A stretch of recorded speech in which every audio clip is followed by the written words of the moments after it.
Hello everyone, welcome to beyond teachings.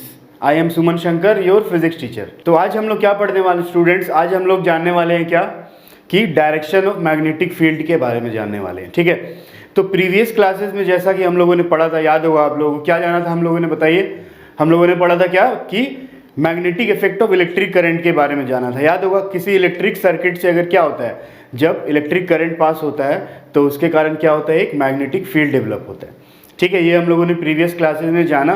और उसके बाद फिर हम लोगों ने मैग्नेट के बारे में थोड़ा जाना कि मैग्नेट के चारों तरफ जो मैग्नेटिक फील्ड लाइंस होते हैं वो कैसा होता है। ठीक है, उसका प्रॉपर्टी के बारे में हम लोगों ने जाना, याद होगा। ठीक है, तो आज हम लोग पढ़ने वाले हैं क्या, आज हम लोग पढ़ने वाले हैं मैग्नेटिक फील्ड का डायरेक्शन के बारे में।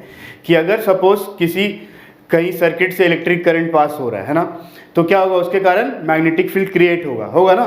तो वो मैग्नेटिक फील्ड किस डायरेक्शन में होगा, राइट, तो वो कैसा होगा। तो प्रीवियस क्लास में हम लोगों ने ये जाना था कि सर्कुलर होता है, ये हम लोगों ने जाना था एक्सपेरिमेंट के थ्रू, याद होगा आप लोगों को, है ना।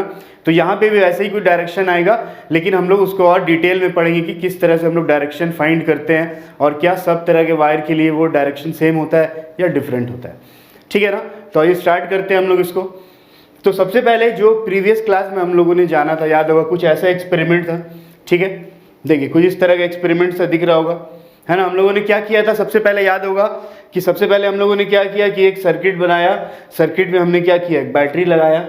ठीक है, बैटरी लगाने के बाद फिर क्या हुआ कि जब करंट फ्लो हुआ इस तरह से, राइट, करंट कैसे फ्लो हुआ, पॉजिटिव से नेगेटिव की तरफ करंट फ्लो हुआ। ठीक है ना, तो जैसे ही करंट फ्लो होता है तो फिर हमने क्या किया था, एक मैग्नेटिक कॉम्पस यहाँ पे लगाया था। ठीक है, ऑस्टेड एक्सपेरिमेंट वाला ही काम है, सेम काम कर रहे हैं हम लोग, है ना। तो यहाँ पे मैग्नेटिक कॉम्पस हमने लगाया और जैसे ही यहाँ से क्या हुआ, इलेक्ट्रिक करंट जैसे ही फ्लो हुआ तो इलेक्ट्रिक करंट फ्लो होने के कारण क्या होता है, मैग्नेटिक फील्ड क्रिएट होता है, राइट, जिसके कारण क्या होगा, इसमें डिफ्लेक्शन होगा। ठीक है ना, तो यहाँ पे जब मैंने लगाया यहाँ पे इस तरह से कॉम्पस, तो कैसा था, ये नॉर्थ, ये साउथ, ये ईस्ट और ये वेस्ट, डायरेक्शन पता है आप लोगों को, है ना। और ये क्या है, उसका नीडल है, मैग्नेटिक नीडल है कॉम्पस का। तो जैसे ही करंट पास हुआ तो क्या हुआ कि इसका डिफ्लेक्शन हुआ। कैसे हुआ इसका डिफ्लेक्शन, तो पहले नॉर्थ की तरफ था इसका, ठीक है, एरो वो क्या था, नॉर्थ की तरफ था पहले। ठीक है, अब क्या हुआ कि जैसे ही यहाँ से करंट पास हुआ ये ऐसे डिफ्लेक्शन हुआ इसमें, है ना, ऐसा ही होता था, याद होगा। ठीक है, अब फिर से क्या हुआ कि हम लोगों ने देखा कि अगर हम लोग करंट का डायरेक्शन चेंज करते हैं, ये मैंने आपको प्रीवियस क्लास में बताया था कि अगर हम लोग करंट का डायरेक्शन चेंज करते हैं तो क्या होता था कि डिफ्लेक्शन का भी डायरेक्शन चेंज हो जाता था, याद होगा, है ना। तो सेम चीज़ हमने सेकंड वाले फिगर में क्या किया यहाँ पे, अब कि सेकंड वाले फिगर में हमने ये किया कि यहाँ पे हमने अब क्या किया, बैटरी का डायरेक्शन को चेंज कर दिया। ठीक है ना, बैटरी का डायरेक्शन चेंज कर दिया।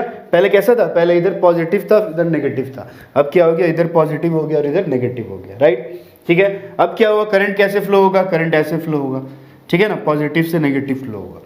तो हमने क्या किया, वहाँ पे फिर से कॉम्पस लगाया और जब मैंने देखा तो जो उसका नीडल था उसका डिफ्लेक्शन अब किधर दिखा रहा है, इस तरफ दिखा रहा है, मतलब कि टुवर्ड्स वेस्ट। ठीक है, वेस्ट की तरफ, इस तरह से इधर जा रहा है ना, पहले नॉर्थ में था अब किधर जा रहा है, वेस्ट की तरफ जाना चाह रहा है। और यहाँ पे क्या हो रहा था, पहले नॉर्थ में था अब वो ईस्ट की तरफ जाना चाह रहा था। तो इससे मुझे क्या पता चला, इससे मुझे ये पता चला कि अगर मैं क्या करता हूँ, बैटरी चेंज करता हूँ, है ना, पॉजिटिव को नेगेटिव टर्मिनल बनाता हूँ या नेगेटिव को पॉजिटिव बनाता हूँ, टर्मिनल चेंज करता हूँ, तो उससे क्या होता है कि जो डिफ्लेक्शन ऑफ मैग्नेटिक फील्ड है ना, मैग्नेटिक फील्ड का जो डिफ्लेक्शन है वो क्या होता है, वो भी क्या होता है, चेंज हो जाता है उसका डायरेक्शन। समझ में आई बात। ठीक है, तो ये तो बात थी क्या कि अगर किसी इलेक्ट्रिक सर्किट में क्या हो रहा है, करंट फ्लो हो रहा है तो उसमें डिफ्लेक्शन दिखा रहा है। ठीक है ना, लेकिन क्या अगर सपोज मैं किसी दूसरा टाइप का सर्किट लेता हूँ, जैसे ये सर्किट मेरा कैसा है, स्ट्रेट वायर वाला सर्किट है। ठीक है ना, अगर मैं क्या करूँ, सर्कुलर वायर वाला सर्किट ले लूँ, मेरा वायर कैसा है, इस तरह से है, मैंने यहाँ पे बैटरी लगाया हुआ, सपोज सर्कुलर वायर वाला सर्किट ले लूँ। ठीक है, या फिर अगर एक स्ट्रेट वायर वाला सर्किट ले लूँ इस तरह से, इसमें अगर करंट फ्लो हो रहा है तो मैग्नेटिक फील्ड क्या होगा। तो मतलब बोलने का मतलब ये हुआ कि अगर मैं सर्किट को, ठीक है, अगर मैं कंडक्टर के शेप को चेंज कर दूँ, ठीक है ना, तो क्या उसका मैग्नेटिक फील्ड में भी कोई असर पड़ेगा, क्या उसका मैग्नेटिक फील्ड भी चेंज होगा दूसरे तरह से। तो यही हम जानेंगे यहाँ पे। तो यहाँ पे हम लोग क्या करते हैं कि ये वाला जो एक्सपेरिमेंट हम लोगों ने किया तो ऑस्टेड वाला, याद होगा, है ना, इसी एक्सपेरिमेंट को हम लोग क्या करते हैं, अलग अलग टाइप का कंडक्टर्स के लिए करते हैं, राइट। तो हम लोग सबसे पहले क्या करेंगे कि ये सेम एक्सपेरिमेंट हम क्या करेंगे कि एक स्ट्रेट वायर के लिए करेंगे। अगर मेरे पास कैसा है, स्ट्रेट वायर है, इस तरह का सीधा वायर है, और इसमें से अगर करंट फ्लो हो रहा है तो उस केस में मैग्नेटिक फील्ड का डायरेक्शन कैसा होगा। ठीक है ना, फिर डायरेक्शन निकालने का एक रूल होता है जिसको हम लोग पढ़ेंगे, that is right hand thumb rule, ठीक है। उसके बाद फिर हम लोग स्ट्रेट वायर में मैग्नेटिक फील्ड निकालने के बाद हम लोग क्या करेंगे, एक सर्कुलर लूप में मैग्नेटिक फील्ड निकालेंगे। मतलब कैसा, इस टाइप का लूप, समझ में आ रही बात। सर्कल में वायर अरेंज किया हुआ है सर्कुलर फॉर्म में और वहाँ से करंट फ्लो हो रहा है, तो उस केस में मैग्नेटिक फील्ड कैसा होगा, डायरेक्शन कैसा होगा, है ना, ये हम लोग जानेंगे। और फिर हम लोग राइट हैंड थंब रूल से ही मिलता जुलता, या फिर बोल सकते हैं इसका दूसरा नाम है मैक्सवेल कॉर्कस्क्रू रूल, इसके बारे में हम लोग जानेंगे ये क्या होता है। और फिर हम लोग क्या जानेंगे, सोलेनॉइड के बारे में। तो अलग अलग टाइप के कंडक्टर से जब हम लोग इलेक्ट्रिक करंट पास करेंगे तो मैग्नेटिक फील्ड कैसा होगा, से ही हम लोग जानने वाले हैं इसमें। समझ में आ रही है बात, ठीक है ना। तो हम लोग इस सारी चीज़ों के बारे में जानेंगे। तो सबसे पहले हम लोग देखते हैं कि अगर कोई स्ट्रेट कंडक्टर है, कोई स्ट्रेट वायर है, ठीक है, तो उसमें अगर करंट फ्लो हो रहा है सपोज, तो उसके कारण जो मैग्नेटिक फील्ड क्रिएट होगा उसका डायरेक्शन कैसा होगा। समझ में आ रही है बात, ठीक है ना। तो आइए देखते हैं। तो यहाँ पे क्या दिखाया गया है, यहाँ पे शो किया गया है कि यहाँ पे एक स्ट्रेट वायर है, ठीक है, दिख रहा होगा आप लोग, है ना। यहाँ पे देखिए, यहाँ पे एक स्ट्रेट वायर है, ठीक है, और इस स्ट्रेट वायर को मैंने क्या किया है, इससे कनेक्ट किया है बैटरी से, ठीक है, उसको भी इससे कनेक्ट किया हुआ है। इसको मैंने एक वेरिएबल रेजिस्टेंस से कनेक्ट किया है। उसके बाद यहाँ पे मैंने की लगाया हुआ है, ठीक है, उसके बाद यहाँ पे एमीटर लगाया हुआ है मैंने, और यहाँ पे क्या है, ये पोटेंशियल दे रहा है, बैटरी है ना, ठीक है। समझ में आ रही है बात। तो यहाँ से जब मैं क्या करता हूँ, अब मैं क्या मैंने किया कि मैंने ये अरेंज कर लिया है स्ट्रेट वायर वाला सिस्टम, ठीक है। फिर मैंने क्या किया कि एक कार्डबोर्ड लिया और इस कार्डबोर्ड को मैंने क्या किया, वायर के बीच में अरेंज कर दिया। ये एक्सपेरिमेंट आपके एनसीईआरटी के बुक का एक्सपेरिमेंट है, ठीक है, तो इसको समझते हैं। तो क्या किया, फिर एक कार्डबोर्ड को इसमें इंसर्ट कर दिया मैंने, और कार्डबोर्ड को इस तरह से इंसर्ट करना है कि कार्डबोर्ड क्या हो, यहाँ से ऊपर या नीचे शिफ्ट नहीं हो पाए, वो क्या हो जाए, फिक्स हो जाए वहाँ पे। तो वहाँ पे मैंने कार्डबोर्ड को फिक्स कर दिया। समझ में आ रही बात, ठीक है। अब कार्डबोर्ड को फिक्स करने के बाद मैंने क्या किया कि की को क्लोज किया।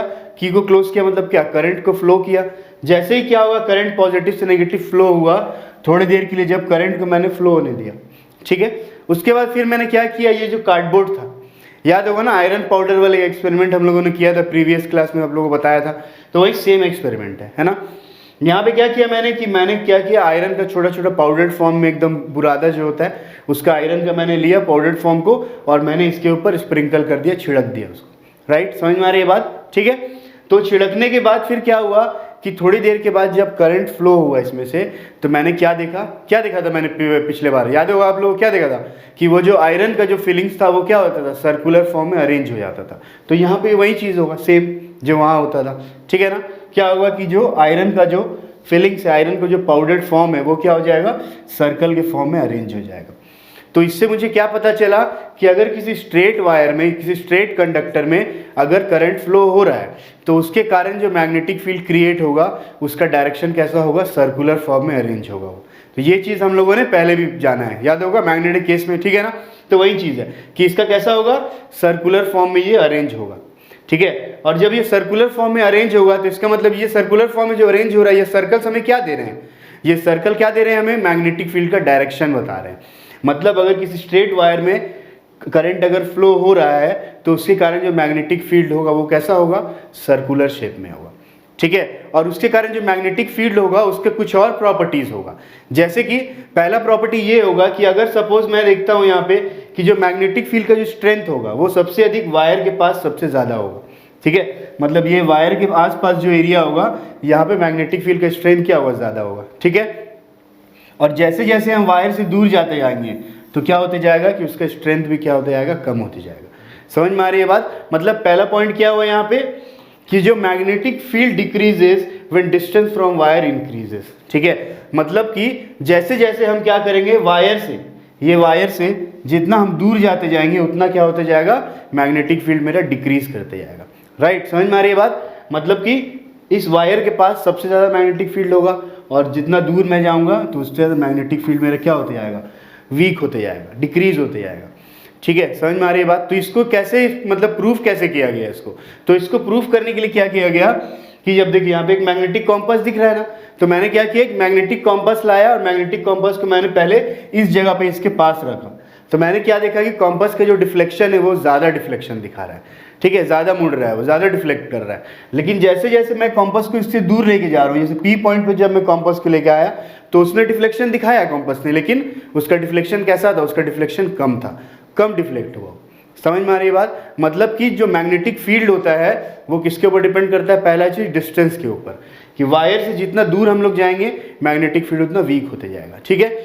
और दूसरा चीज जो डिपेंड करता है मैग्नेटिक फील्ड जिस चीज के ऊपर, वो क्या है कि वो है मैग्नीट्यूड ऑफ इलेक्ट्रिक करंट। मतलब इलेक्ट्रिक करंट का वैल्यू जितना ज़्यादा होगा, मतलब ये बैटरी में जितना ज़्यादा मैं करंट को सप्लाई दूंगा, ठीक है, उतना ज़्यादा मैग्नेटिक फील्ड जो होगा, जो मैग्नेटिक फील्ड क्रिएट होगा वो उतना ज़्यादा क्या होगा? स्ट्रांग होगा, ठीक है। तो मतलब दूसरा पॉइंट क्या बोल रहा है कि magnitude of magnetic field increases with increase in current. मतलब कि करंट को जैसे मैं इंक्रीज करूंगा, जितना ज़्यादा करंट को इंक्रीज करूंगा मैग्नेटिक फील्ड उतना ही ज़्यादा इंक्रीज होगा, ठीक है। तो मतलब कि अगर किसी स्ट्रेट वायर में से सपोज करंट पास कर रहा है तो उस केस में मैग्नेटिक फील्ड का दो प्रॉपर्टी मुझे पता चला। समझ में आ रही बात? ये दो प्रॉपर्टी, ये क्या होता है कि अगर स्ट्रेट वायर से पास करता है तो ये दो प्रॉपर्टी को ये फॉलो करता है। याद रहेगा, भूलेंगे नहीं, ठीक है ना। अब सपोज मान लेता हूं कि मुझे करंट का डायरेक्शन पता करना है। मुझे पता है कि करंट क्या हो रहा है कि स्ट्रेट अगर वायर में फ्लो कर रहा है तो उसके कारण मैग्नेटिक फील्ड कैसा है? सर्कुलर है। लेकिन सर्कुलर कैसा? सर्कुलर दो तरह का होता है ना। एक कैसा होता है? एक क्लॉकवाइज होता है, दूसरा एंटी क्लॉकवाइज होता है। मतलब कि अगर मैं सर्कुलर इस तरह से हो रहा है, मतलब इस तरह से जा रहा है, वो ऐसे जा रहा है, तो ये क्या है? क्लॉकवाइज है। पता है आप लोगों को क्लॉकवाइज एंटी क्लॉकवाइज क्या होता है ना? तो ये क्लॉकवाइज है। लेकिन अगर वही सेम सर्कल कैसा जा रहा है? इस तरह से जा रहा है, यहाँ से स्टार्ट हो गया, इस तरह से जा रहा है, इस तरह से वो घूम रहा है, ऐसे घूम रहा है, तो वो क्या है? एंटी क्लॉकवाइज है। तो ये चीज़ पता करने के लिए हम लोग एक रूल यूज़ करते हैं कि जो सर्कल में अरेंज तो हो रहा है मैग्नेटिक फील्ड, लेकिन वो कौन सा डायरेक्शन में अरेंज हो रहा है? एंटी क्लॉकवाइज है या क्लॉकवाइज है? तो इसको पता करने के लिए हम लोग यूज़ करते हैं क्या? Right hand rule. बहुत सिंपल सा रूल है, ठीक है। राइट हैंड रूल क्या होता है कि सपोज अगर मैं अपने राइट हैंड का थंब को स्ट्रेच करूँ इस तरह से, ठीक है ना, राइट हैंड का थंब को स्ट्रेच करूँ तो ये स्ट्रेच डायरेक्शन क्या देता है मुझे? डायरेक्शन ऑफ करंट देता है। और जिस डायरेक्शन में मेरा क्या है? फोर फिंगर, जो फोर फिंगर बच रहा है यहाँ पे, फोर फिंगर्स, जिस डायरेक्शन में कर्ल होता है उस डायरेक्शन में मैग्नेटिक फील्ड होता है, ठीक है। उसी को मैं बोलता हूँ राइट हैंड थंब रूल। यहाँ पे दिखाया हुआ है इस तरह से। सपोज अगर किसी वायर में करंट क्या हो रहा है? अपवर्ड डायरेक्शन में जा रहा है ऐसे, ठीक है ना। तो मैं अपना थंब को करंट के डायरेक्शन में अगर इंक्रीज करूँ तो क्या होगा? करंट कैसे जा रहा है? करंट इस तरह से जा रहा है, राइट है ना। और मेरा फोर फिंगर कैसे कर्ल हो रहा है? इस तरह से कर्ल हो रहा है। मतलब ये कौन सा डायरेक्शन है? ये ऐसा डायरेक्शन है, ठीक है। ऐसा डायरेक्शन मतलब क्या? Anti clockwise. समझ में आ रही बात? मतलब अगर अपवर्ड डायरेक्शन में करंट जा रहा है तो मैग्नेटिक फील्ड कैसा है? एंटी क्लॉकवाइज है, ठीक है ना। अगर सपोज मुझे डाउनवर्ड डायरेक्शन में देखना है करंट, अगर कोई वायर में करंट ऐसे फ्लो हो रहा है डाउनवर्ड डायरेक्शन, तो मैं क्या करूंगा? अपने थंब को स्ट्रेच करूंगा डाउनवर्ड डायरेक्शन में, और जब मैं देखूंगा तो मेरा फोर फिंगर कैसे कर्ल कर रहा है? तो इस तरह से घूम रहा है, ऐसे ऐसे घूम रहा है, मतलब ऐसे इस डायरेक्शन में ऐसे जा रहा है ना, ऐसे घूम रहा है ना। तो ये कौन सा डायरेक्शन है? ये क्लॉकवाइज डायरेक्शन है। तो इस तरह से मैं करंट के डायरेक्शन के हिसाब से मैं पता कर सकता हूँ कि मैग्नेटिक फील्ड किस डायरेक्शन में होगा। करंट अगर ऐसे होगा तो इस तरह से घूमेगा, ठीक है। करंट अगर इस तरफ जा रहा होगा तो ऐसे कर होगा। समझ में आ रही है बात? तो इस तरह से हम लोग क्या करते हैं? राइट हैंड थंब रूल है, ठीक है, जिसको फ्लेमिंग ने निकाला था। Right hand thumb rule, Fleming का राइट हैंड थंब रूल दिया हुआ है। और इससे हम लोग क्या पता करते हैं कि अगर मुझे करंट का डायरेक्शन पता है, ठीक है, तो मैं क्या कर सकता हूँ? वहाँ से मैग्नेटिक फील्ड का डायरेक्शन पता कर सकता हूँ। समझ में आई बात? ठीक है ना। तो आज के सेशन में हम लोगों ने क्या जाना? आज के सेशन में हम लोगों ने ये जाना कि अगर अलग अलग टाइप का कंडक्टर्स है तो उसमें जो मैग्नेटिक फील्ड क्रिएट होगा उसका डायरेक्शन कैसा होगा, क्या अलग होगा या फिर वैसा ही होगा, ठीक है। तो उसके लिए हम लोगों ने जो पहला अपना ये किया, एक्सपेरिमेंट किया, पहला पार्ट जो था वो क्या था? एक स्ट्रेट वायर के लिए हम लोगों ने इसको किया, ठीक है। और हम लोगों ने ये देखा कि अगर वायर स्ट्रेट होता है तो उसमें क्या होता है? मैग्नेटिक फील्ड सर्कुलर फॉर्म में अरेंज होता है, और जो सर्कल है वो किस डायरेक्शन में होगा? इधर वो क्लॉकवाइज होगा या फिर वो एंटी क्लॉकवाइज होगा। ये चीज़ मैं कैसे पता करूंगा? राइट हैंड थंब रूल से पता करूंगा। समझ में आ रही है बात? ठीक है ना। तो होप ये सेशन आप लोगों को पसंद आया होगा, समझ भी आया होगा। फिर भी अगर कोई डाउट या क्वेरीज हो तो कमेंट्स बॉक्स में ज़रूर लिखें। तो मिलते हैं बच्चों अगले सेशन में एक नए टॉपिक के साथ। तब तक के लिए good bye, take care and thank you.